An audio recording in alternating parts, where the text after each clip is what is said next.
नमस्कार, राजनीतिक सफ़र में आपका स्वागत है। मैं हूं देवेश। आज इस अंक में हम बात करने वाले हैं 5 ऐसे राजनेताओं की जो एक समय में जिनका कार्यकाल बहुत अच्छा माना जाता था। लोगों के प्रति उनके प्रति कितना सम्मान था, उनका कितना सम्मान जनता के द्वारा किया जाता था और लाखों कार्यकर्ता उनसे जुड़े रहते थे। वे मौजूदा स्थिति की बात करें तो अभी वो धरातल पर कहीं नज़र नहीं आ रहे हैं, या फिर हम यह कह सकते हैं कि उनके चाहने वाले समर्थक कम हो चुके हैं। राजनेता वही कहलाता है जो आगे समय तक, या हम ये कह सकते हैं कि राजनेता वही कहलाता है जिसका जनता के प्रति पूरा सद्भाव हो, जनता का सम्मान करे और जनता भी उनको सराखों पर बैठाए। राजनेता पॉपुलर होने के बाद किस तरह से जनता को नकार देते हैं, इसका अंदाज़ा हम तमाम राजनीतिक दलों के नेताओं से लगा सकते हैं। अभी की मौजूदा स्थिति की बात करें तो बहुत सारे राजनेता ऐसे हैं जिनका अगर व्यक्तिगत रूप से देखा जाए तो राजनीतिक मायने जिनके तलाशे जाते हैं तो वो चेहरे काफ़ी बड़े नज़र आते हैं, मगर वोट बैंक की अगर बात करें तो उनका कहीं ना कहीं वोट बैंक अब स्थिर हो चुका है।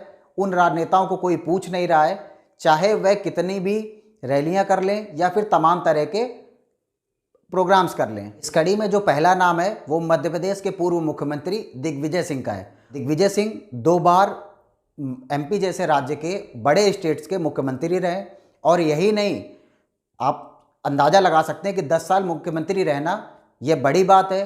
और कुछ लोग तो यहाँ तक कहने लगे थे कि वह प्रधानमंत्री पद के भी दावेदार हैं।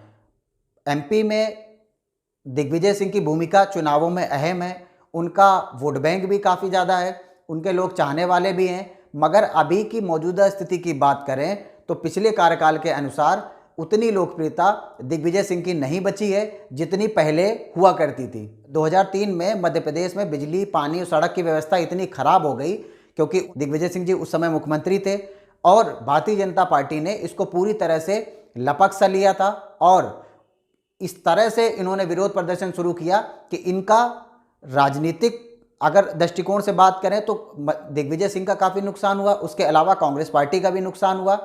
तब से लेकर आज तक दिग्विजय सिंह जी अभी तक उस चीज़ से उभर नहीं पाए हैं, और अभी के चुनावों में जिस तरह उनकी सक्रियता है, हमको नहीं लगता कि वो चुनाव जीत पाएंगे या फिर कांग्रेस पार्टी उनको एज ए सीएम प्रोजेक्ट करेगी।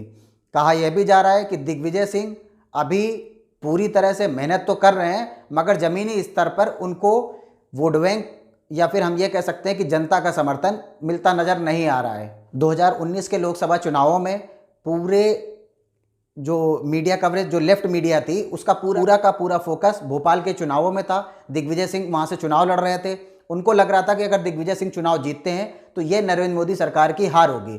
मगर देश की जनता को, भोपाल की जनता को, या फिर हम पूरे एमपी की जनता की बात करें, उनको समझाना मुश्किल था कि दिग्विजय सिंह उनके लिए नरेंद्र मोदी से ज़्यादा फायदेमंद है। मगर कहीं वहाँ की जनता को इस तरह का नज़र नहीं आया। मध्य प्रदेश जो अभी अगर हम बात करें तो अभी तो शिवराज सिंह की सरकार है वहाँ पर, और 2019 के चुनावों के बाद में दिग्विजय सिंह पूरी तरह से गायब नजर आए। ज़्यादातर रैलियां होती रहीं, जाते रहे, छोटे मोटे कार्यक्रम होते रहे, मगर जितनी सक्रियता उनकी 2019 के चुनावों में थी, वह चुनाव में हार के बाद, 2019 के चुनाव के हार के बाद उतनी सक्रियता उनकी कहीं नज़र नहीं आई। 2003 से पहले दिग्विजय सिंह के प्रति लोगों के प्रति बहुत सम्मान था। उनको लोग इस नज़र से भी देखते थे कि ये 10 साल सीएम रह चुके हैं, तो अगर ये प्रधानमंत्री बनते हैं तो ये इनका कार्यकाल अच्छा रहने वाला है। लोग एक उम्मीद के प्रति देखते थे। मगर 2003 के बाद जब से शिवराज सिंह सरकार की वहाँ पर सरकार आई है, दिग्विजय सिंह की लोकप्रियता पूरी तरह से ख़त्म हो गई। उतना जनाधार नहीं रह गया जितने जनाधार वाले नेता वो पहले माने जाते थे। कांग्रेस पार्टी को भी यहाँ पर नुकसान हुआ, उसके अलावा दिग्विजय सिंह को नुकसान तो हुआ ही हुआ। और ये सब यूं ही नहीं हुआ, दरअसल दिग्विजय सिंह ने अपनी छवि खुद के द्वारा खराब की। प्रेस कॉन्फ्रेंस हो, रैलियां हो, अनर्गल बयानबाजी करना, उससे उनके खिलाफ केस लगेगा या क्या होगा, इस बात का उनको अंदाज़ा नहीं रहता था। मीडिया में हो, रैली कर रहे हो, कुछ भी बोलना रहता था, कुछ भी आरोप लगाने रहते थे, चाहे वो प्रधानमंत्री के खिलाफ हो या भारतीय जनता पार्टी के किसी नेता के खिलाफ हो। वे इस हद तक गिर सकते थे, वो कुछ भी बयान दे सकते थे। इसी का नुकसान उनको हुआ कांग्रेस पार्टी ने भी उनको रिजेक्ट करना शुरू कर दिया। कांग्रेस पार्टी भी उनको, वो पार्टी में तो है कांग्रेस पार्टी में, मगर उतना प्रोटेक्ट नहीं कर रही है जितना अन्य राजनेताओं को किया जाता है। इसी कड़ी में जो दूसरा नाम आता है वह उत्तर प्रदेश से मायावती का आता है। 2007 के चुनावों में जिस तरह से मायावती को बहुमत मिला, उन्होंने सत्ता बनाई, अच्छी सरकार चलाई, वह जनाधार 2007 के बाद उनको कभी नहीं मिला। सारे लोकसभा चुनाव हार गए, लोकसभा में तो जीरो हो गए, विधानसभा के चुनाव हुए उसमें हार गए। उनका वोटर भी पूरी तरह से मायावती से कटता नजर आया। अभी के मौजूदा समय की बात करें तो बहुजन समाजवादी जो पार्टी है कहीं पर चुनावों में उतनी सक्रियता नहीं दिखा रही है, या फिर उनके कार्यकर्ता में वो जुनून नहीं रह गया है कि वह सड़क पर आकर महंगाई, बेरोजगारी, इन सब चीज़ों के लिए प्रदर्शन करें, अपनी पार्टी को आगे बढ़ाएं। धीरे धीरे करके इन बड़ी पार्टियों का जनाधार धीरे धीरे करके खत्म होता जा रहा है। मायावती 4 बार की मुख्यमंत्री रही हैं, तमाम तरह के राजनीतिक दलों से उनके अच्छे संबंध थे, अच्छी सरकार भी उन्होंने चलाई, मगर अभी मौजूदा स्थिति की बात करें तो उनका जो मेन वोटर्स है वह पूरी तरह से उस पार्टी लाइन से अलग जाता जा रहा है। मायावती को समर्थन करने वाले अब जितने पहले थे उतने नहीं रह गए। राजनीतिक लिहाज से देखा जाए तो मायावती की पार्टी की चुनाव में सक्रियता बिल्कुल कम हो गई है, और यह भी कह सकते हैं कि चुनाव के प्रति वह ज़्यादा ध्यान भी नहीं दे रहे हैं। जिस तरह से बाकी पार्टियां चुनावों के समय एक्टिव रहती हैं, रैलियां करती हैं, प्रचार करते हैं, सब जगह जाते हैं, उनके कार्यकर्ता सभी जगह जाके एक दूसरे से मिलते हैं, अपनी पार्टी के बारे में बताते हैं, उस तरह अभी कहीं पर भी मायावती बिल्कुल नज़र नहीं आ रही हैं। आने वाले चुनावों में देखने वाली बात यह है मायावती अपने कैंडिडेट को चुनाव मैदान में उतारती हैं, या फिर जिस तरह से अभी वह चल रही हैं वो भी आगे चलने वाली हैं।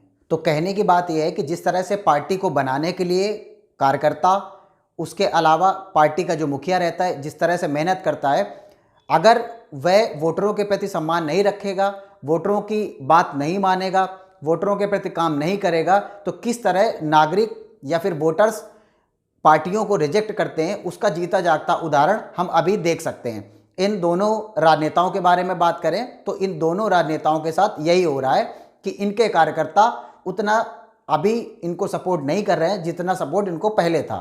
और इसी कड़ी में जो तीसरा नाम है वह है अखिलेश यादव का। हालांकि उनकी जो पार्टी है अभी यूपी में दूसरे नंबर पर है। अब अगर हम इसको सीधे मायने में देखें, अगर 2 लोग दौड़ रहे हैं तो सिंपल सी बात है, एक पहला स्थान पाएगा, एक दूसरा स्थान पाएगा। दरअसल अखिलेश यादव जिस तरह से अभी चुनावों के टाइम एक्टिव होते हैं, अगर यही प्रक्रिया वो हर समय जारी रखें, चुनाव के पहले भी और चुनाव के बाद में भी हार जीत चुनावों में लगी रहती है, इसमें कोई नई बात नहीं है। सभी पार्टियां चुनाव हारती हैं, भारतीय जनता पार्टी भी चुनाव हारती है, कांग्रेस भी हारती है, मगर इसका मतलब यह नहीं है कि हम सिर्फ चुनाव के टाइम पे अपनी सक्रियता दिखाएं। दरअसल अखिलेश यादव के पास जो एक वोट बैंक है वो सिर्फ युवाओं का है, और ऐसे युवाओं का है जो उनके मुख्यमंत्री बनने के बाद उनको समर्थन देने लगे हैं। दरअसल अखिलेश यादव का कोई बेसिक जनाधार नहीं है। जो कुछ भी जनाधार उनको शुरुआत में मिला, उनको जब मुख्यमंत्री बनाया गया तो ये सारा जनाधार उनके पिताजी स्वर्गीय मुलायम सिंह यादव का बनाया हुआ था। उन्होंने पार्टी को खड़ा करने में अपना जितना योगदान उनसे बन सकता था उतना उन्होंने दिया। समाजवादी पार्टी के लिए मुलायम सिंह यादव ने जितना काम किया है उतना शायद ही किसी ने किया हो। यही कारण है कि जब वह मुख्यमंत्री बने तो सिर्फ और सिर्फ उसकी एक वजह थे मुलायम सिंह यादव जी। उन्होंने पार्टी को खड़ा करने के लिए अपनी मेहनत से पार्टी को खड़ा किया, और पार्टी को और आगे ले जाने के लिए काफ़ी अच्छा काम किया, चाहे वह किसी भी क्षेत्र में हो। मुलायम सिंह जी ने युवाओं को, बुजुर्गों को, महिलाओं को, सबको अपनी तरफ आकर्षित किया ताकि उनकी पार्टी को और ऊपर ले जाया जा सके। मगर अखिलेश यादव जब से मुख्यमंत्री बने उनको ये लगता है कि ये सब कुछ बहुत आसान प्रक्रिया है, मगर ऐसा नहीं है। लोकसभा के चुनाव हो या विधानसभा के चुनाव हो, इसका रिजल्ट हमको अभी देखने को मिला कि अखिलेश यादव 2-2 बार चुनाव हार गए। मगर अभी उनको ये बात समझ में नहीं आ रही है कि अगर हमको जनता का वोट चाहिए तो जनता के बीच में उतरना पड़ेगा, उनके जो मुख्य मुद्दे हैं उस पर बात करनी पड़ेगी।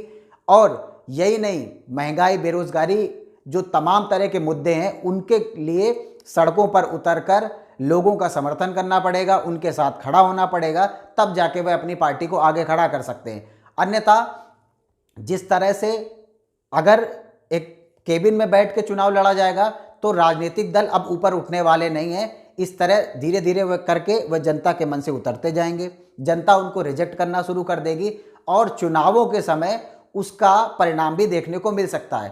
राजनीतिक दलों को जनता के कामों के लिए आगे आना चाहिए। जो भी राजनीतिक दल है, छोटा है बड़ा है, ये एक अलग मैटर करता है, मगर राजनेताओं को जनता की समस्या को मुख्य रूप से सबसे आगे रखना चाहिए। क्योंकि अगर देश का प्रधानमंत्री हो या राज्यों का मुख्यमंत्री हो, जनता के बीच में नहीं जाएगा तो वहाँ की जनता उनको नकारना शुरू कर देगी और चुनावों में इसका नुकसान उन राजनीतिक दलों को हो जाता है। हम बात करें कोविड काल की, तो उत्तर प्रदेश के मुख्यमंत्री योगी आदित्यनाथ ने जिस तरह से वहाँ के लोगों की सेवा करी, अस्पतालों का निरीक्षण करना हो या फिर स्वास्थ्य की टीम से बात करना हो या तमाम तरह के जो कार्य उनके द्वारा किए जाने थे, पूरी तरह से मैदान पर नजर आए। गांवों का दौरा किया, शहरों का दौरा किया, जो उनसे बन सकता था उन्होंने जी तोड़ मेहनत करी कार्यकर्ताओं के प्रति या फिर प्रदेश की जनता के प्रति। उन्होंने एक अपना वजूद कायम किया। एक हम ये भी कह सकते हैं कि एक तरह से उन्होंने जनता के लिए उन्होंने एक तरह का एक अच्छा माहौल तैयार किया कि हम आपके साथ में हैं, अगर आपको कोई समस्या होती है तो उसके लिए हम खड़े हैं। योगी आदित्यनाथ सबसे ज़्यादा दौरा करने वाले, सबसे ज़्यादा अस्पतालों का निरीक्षण करने वाले, पूरे अगर हम बात करें पूरे इंडिया की, तो सबसे ज़्यादा चर्चित चेहरे योगी आदित्यनाथ थे, क्योंकि उन्होंने यहाँ की जनता का पूरा ख्याल रखा।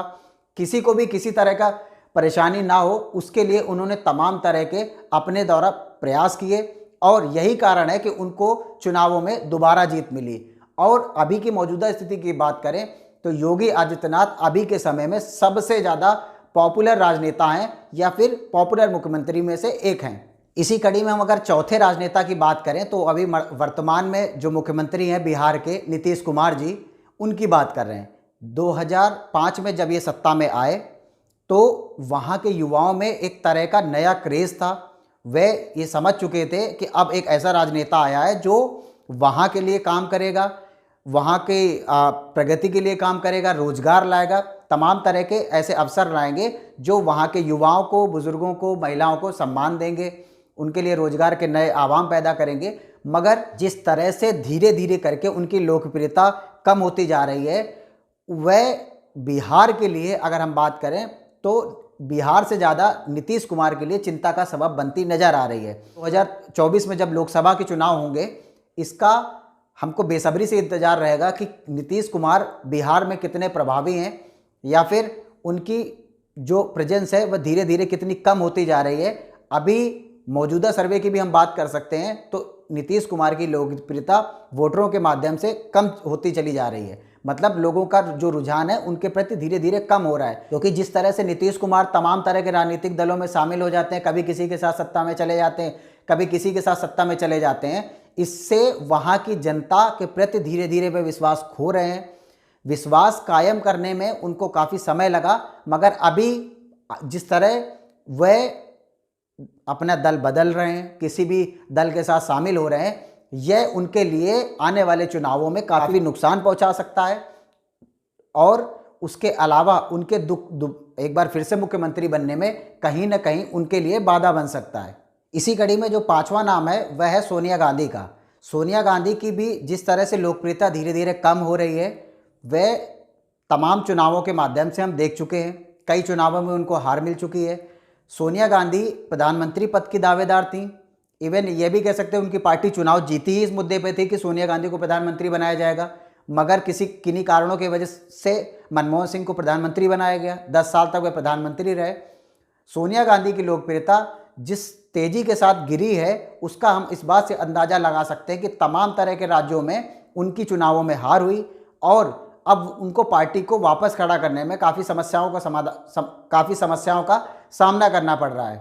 सोनिया गांधी जिस तरह से राजनीति में आई थी, एक लोगों में एक तरह से हम ये भी कह सकते हैं लोगों में क्रेज़ था कि एक कांग्रेस पार्टी के लिए वो काफ़ी मेहनत कर रही थी और ये बात सच है कि उन्होंने ही पार्टी को पूरी और अधिक मजबूत किया, जिसकी वजह से मनमोहन सिंह 10 साल तक प्रधानमंत्री रहे। सोनिया गांधी भी धीरे धीरे उनकी कुछ कार्यों की वजह से, या फिर हम यह कह सकते हैं कि उनका एक धर्म के प्रति ज़्यादा लगाव भी इनको धीरे धीरे करके इनके जो वोटर्स हैं उनसे दूर करता चला गया, जिसका खामियाजा कांग्रेस पार्टी को अभी तक भुगतना पड़ रहा है। सोनिया गांधी की लोकप्रियता दिन प्रतिदिन कम होती चली गई, लोगों का रुझान इनके प्रति नहीं जा रहा है। यही कारण है कि कांग्रेस पार्टी तमाम तरह के चुनावों में पिछड़ती नजर आ रही है। राजनेताओं को पार्टी की लोकप्रियता बढ़ाने के लिए उनसे लगाव, वोटर्स के प्रति लगाव काफ़ी महत्वपूर्ण है, जो कि चुनाव हो या ना हो मगर जनता के साथ जुड़े रहना अत्यधिक जरूरी है। क्या कारण है कि नरेंद्र मोदी हमेशा चुनाव हो या फिर चुनाव ना हो वे लोगों के प्रति जुड़े रहते हैं, तमाम तरह की ऐसी स्कीम लेकर आ जाते हैं जो वोटरों को उनके प्रति आकर्षित करती है, वोटरों को लुभाती है और सत्ता में वापसी के लिए एक मजबूत नींव तैयार करती है। नरेंद्र मोदी अभी के मौजूदा दौर की बात करें तो सबसे ज़्यादा लोकप्रिय नेता है और उनका वोट बैंक धीरे धीरे और बढ़ ही रहा है बजाय कम होने के। यही कारण है कि वह अभी के समय में वोटरों से जुड़े रहना ज़्यादा ज़रूरी समझते हैं। राजनेताओं को भी ये चीज़ समझनी होगी कि वोटर्स को नाराज़ करके उनको ही चुनाव में नुकसान होने वाला है, बाकी किसी को नहीं। अगले अंक में कुछ हम आपके लिए अलग लेकर आते हैं। तब तक आप हमारे चैनल पर बने रहिए, हमारे चैनल को सब्सक्राइब करिए, फॉलो करिए। धन्यवाद।